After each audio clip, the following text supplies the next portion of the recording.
시단체마다 원도심의 도시재생을 지역 관광산업과 접목하고 있습니다. 제주도는 특히 인물과 역사 자원을 도시재생에 활용해 성공적으로 관광을 활성화했습니다. 순천시와 시의회가 문화예술재단 설립을 두고 대립하고 있습니다. 시의회가 의결한 개정안에 대해 순천시가 제의를 요구하면서 갈등이 재연되는 양상입니다. 철강산업 구조조정에 앞서 국내 후판 공장을 절반으로 줄여야 한다는 의견이 제기됐습니다. 광양제철소는 이미 선박용 후판 생산을 줄이고 자동차 강판 생산을 늘렸습니다. 올해 전남 지역의 고용률이 상승했습니다. 특히 전남 동부 지역은 관광객의 증가로 도소매업과 음식 숙박업 취업이 늘었습니다. 여러분 안녕하십니까? 어제에 이어 오늘도 제주도 현지 취재를 통해 여수 관광산업의 비전을 모색하는 기획보도 이어갑니다. 제주는 원도심 관련 인물과 역사 자원을 통한 도시재생 사업으로 관광 활성화에 적극 나서고 있습니다. 김종태 기자가 취재했습니다. 제주도 서귀포시 동홍동 일대에 조성된 이중섭 문화거리. 천재화가 이중섭이 지난 1951년 피난 당시 1년간 가족과 함께 지냈던 생가를 중심으로 문화예술의 중심지로 탈바꿈했습니다. 침체됐던 원도심에 이중섭 미술관이 들어섰고 화재로 지붕이 소실됐던 영화관은 옛 모습 그대로를 살려 예술 공연장으로 새롭게 복원했습니다. 문화 공간으로 꾸며지자 이중섭 거리에는 다양한 형태의 예술 공방과 카페가 속속 들어섰습니다. 이중섭 작가님의 예술혼을 느낄 수 있고 이제 막 공방이랑 맛집이랑 카페 같은 것도 많아서 이제 정말 꼭 한번 와볼 만한 관광지인 것 같아요. 화가 이중섭의 이름만으로도 이곳 이중섭 거리는 이미 유명세를 타고 있습니다. 이화백의 예술혼을 엿보기 위해 제주를 찾은 관광객들이라면 한 번쯤 찾아보는 대표적인 관광지가 됐습니다. 이중섭 거리라는 그 네이밍이 이런 관광 수요를 만든 거고요. 결국에는 이 거리에 새로운 먹거리를 창출을 한 겁니다. 조선시대 제주도 행정 중심지였던 제주 목관화. 제주도는 이곳과 옛 제주성지 인근을 대상으로 원도심 재생 사업에 나서고 있습니다. 목관화를 따라 문화광장을 조성하고 주변 재래시장과 상권 활성화를 통해 관광객 유치에 힘을 쏟고 있습니다. 제주 원도심을 가로지르며 옛 제주 주민의 젖줄이었던 산지천을 생태하천으로 새롭게 복원해 도심의 활력을 불어넣었습니다. 산지천 주변에 주민들이 떠나 빈 건물로 방치됐던 모텔 건물은 멋진 박물관으로 새 옷을 갈아입었습니다. 역사 경관을 만들어서 앞으로 미래 후손들을 위한 대비를 하고 그걸 통해서 매력적인 장소를 만드는 게 지금 주요 관점입니다. 주민들이 떠나 침체됐던 원도심을 관련 인물과 역사 자원을 발굴해 새롭게 꾸미는 제주도의 도시 재생 사업. 단순한 정지 여건 개선을 넘어 새로운 관광 자원화로 지역 경제 활성화를 꾀하는 일석이조의 효과를 노리고 있습니다. MBC 뉴스 김종태입니다. 순천문화예술재단 설립과 운영 방식을 두고 시와 시의회가 다시 한번 충돌하고 있습니다. 연내문화재단 출범은 불투명해졌습니다. 김주희 기자가 보도합니다. 지난 7일 순천시의회 본회의장. 찬반 토론까지 거치는 경론 끝에 표결을 통해 문화재단 설립 및 운영에 관한 조례 개정안이 통과됩니다. 순천문화재단 설립 및 운영에 관한 조례 일부 개정 조례안은 가결되었음을 선포합니다. 시의회의 이번 주요 개정안은 재단의 정관 재개정 시 의회의 동의를 얻어야 한다는 내용이 핵심입니다. 또 재단 임원 선임을 위한 추천위 구성도 시장과 의회 추천을 각각 4인씩으로 하고 있습니다. 이걸 토대로 해서 견제와 감시 기능이 살아날 수 있도록 그렇게 문화재단 자체적으로 해야 되니 개정은 취지입니다. 순천시는 강하게 반발하며 의회의 조례 개정안에 대한 제의를 요구했습니다. 이번 조례 개정안은 재단의 자율성을 후퇴시키고 민법 등 상위법에도 위반됐다는 겁니다. 정관을 재개정하면서 의회의 동의를 얻도록 하는 것은 견제의 범위를 넘어서 적극 관여하겠다는 것으로서 법령에 위배된다는 고문 변호사의 자문을 얻어서 제의를 요구하게 됐습니다.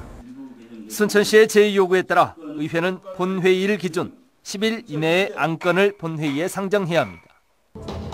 지난 4년여의 준비 과정을 거쳐 이달 본격 출범 예정이었던 순천문화예술재단.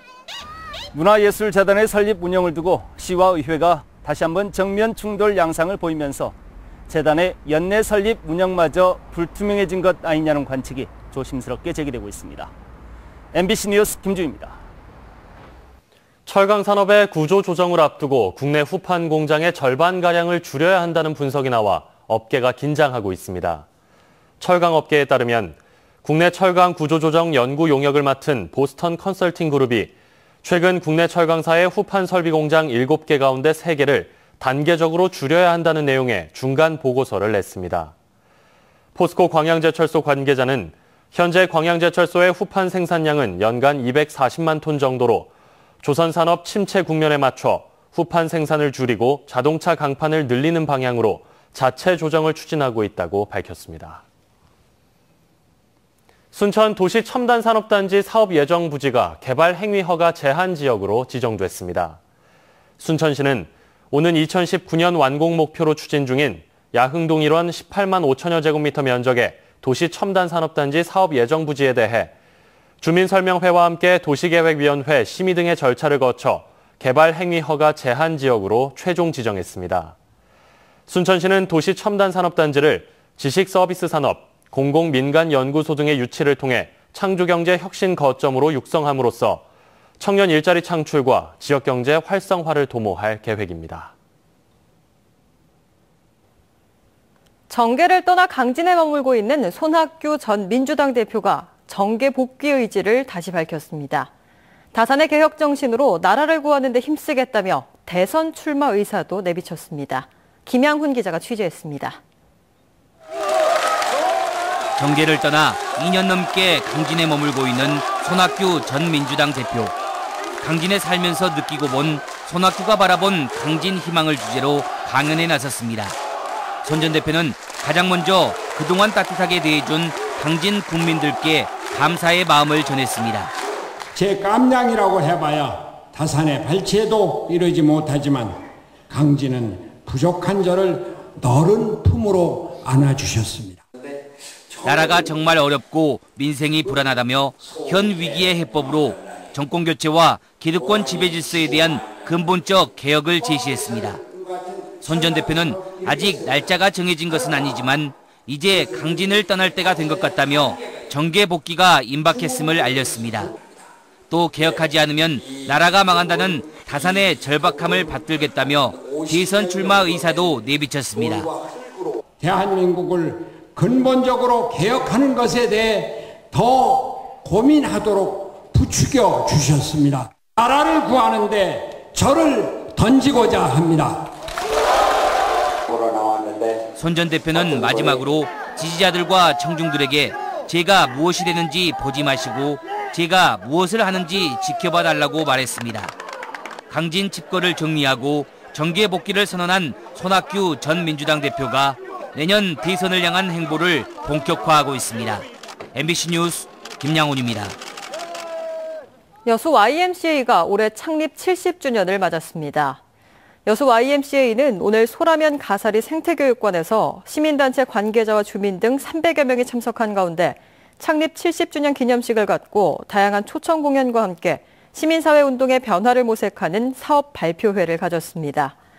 지난 1946년에 창립된 여수 YMCA는 현재 2천여 명의 후원 회원들이 가입된 호남 지역 최대 시민단체로 주민자치운동과 청소년 교육 활동 등을 펼치고 있습니다. 지난달 전남 지역의 고용률이 지난해에 비해 소폭 증가했습니다.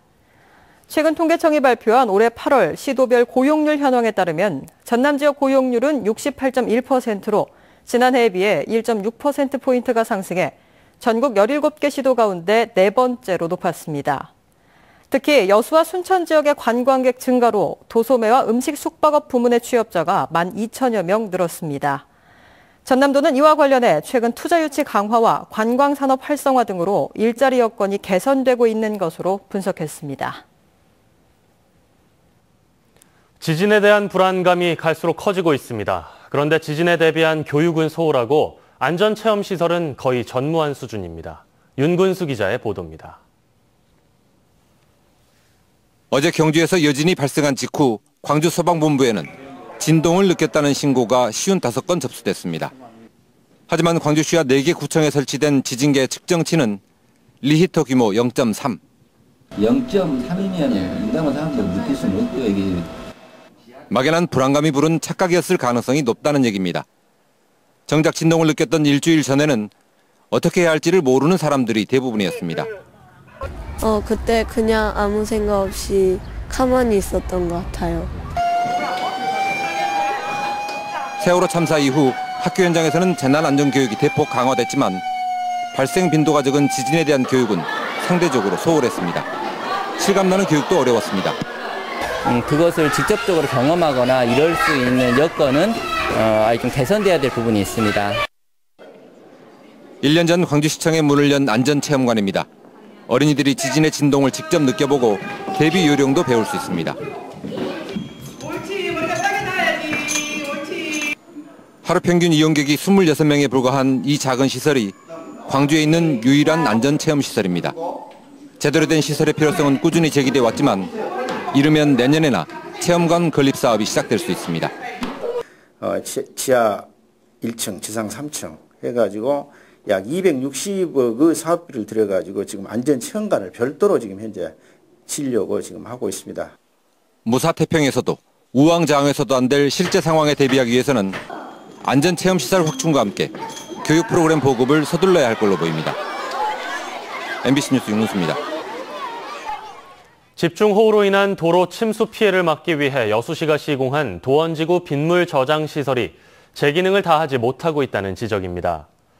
여수시민협은 최근 성명서를 통해 여수시가 126억 원을 들여 시공한 도원지구 우수 저류 시설이 추석 연휴 때 내린 160mm 정도의 비에도 제 기능을 다하지 못하고 침수돼 전면 재검토가 필요하다고 주장했습니다. 여수시의회 강재헌 의원도 최근 정례회 시정질의에서 많은 예산을 투입해 설치한 도원지구 우수 저류 시설을 점검한 결과 이미 물이 많이 차 있고 관리 대장이나 점검 기록 등이 갖춰지지 않은 채 방치된 상태라며 대책 마련을 주문했습니다. 고흥 지역 재난위험시설 정비 사업이 추진됩니다. 고흥군은 국민안전처로부터 4억 6천여만 원의 특별교부세를 지원받아 남계 재해위험지구와 봉영저수지에 대한 보수 정비 사업을 올해 안에 마무리할 계획이라고 밝혔습니다. 남계 위험지구는 비탈면에 토사가 노출돼 붕괴가 진행되고 있으며 봉영저수지는 시설이 노후화되면서 하류 쪽에 누수가 발생해 정비가 시급하다는 지적이 제기되었습니다. 여수 산단 내 휴캠스가 사회공헌 사업의 하나로 여수시의 태양광 발전 설비를 기증했습니다. 여수시청 남측 주차장에 조성될 태양광 발전 시설은 70kW 규모로 오늘 여수시와 휴캠스는 업무 협약을 체결하고 휴캠스가 2억 원을 지원해 설치하게 됩니다. 이번 발전 설비 기증은 지난 1일 한국남동발전이 80kW 규모의 태양광 발전 설비를 기증한 이후 두 번째로 이번 설비 기증으로 시청에서 사용하는 연간 전기요금의 23%를 절약할 수 있게 됐습니다. 오늘부터 사흘 동안 여수 앞바다에서 대규모 해상훈련이 실시됩니다. 여수해양경비안전소는 오는 22일까지 서해해양경비안전본부 주관으로 경비함 7척 등 장비와 인력을 투입해 수색과 인명구조 등 긴급 상황에 대비한 종합훈련을 실시합니다. 특히 내일부터는 오전 9시부터 12시 사이에 소리도 동쪽 바다에서 해상 사격 훈련이 실시된다며 인근을 항해하는 선박에 주의를 당부했습니다. 순천시가 지역민들과 열린 대화의 시간을 갖고 있습니다. 순천시 조충훈 시장은 시민과 함께하는 도시재생 성공, 순천 르네상스 시대 실현을 주제로 오늘 향동을 시작으로 다음 달 19일까지 한 달 동안 관내 24개 읍면동을 순회하며 민선 6기 주요 추진 사업을 설명하고 시민 애로사항을 청취합니다. 특히 오늘 향동 주민들과의 열린 대화 자리는 시 도시재생의 핵심이 될 순천 부읍성 관광자원화 사업에 대해 깊은 의견을 나누는 시간이 됐습니다. 연안정화의 필요성을 일깨우는 뜻깊은 행사가 열렸습니다.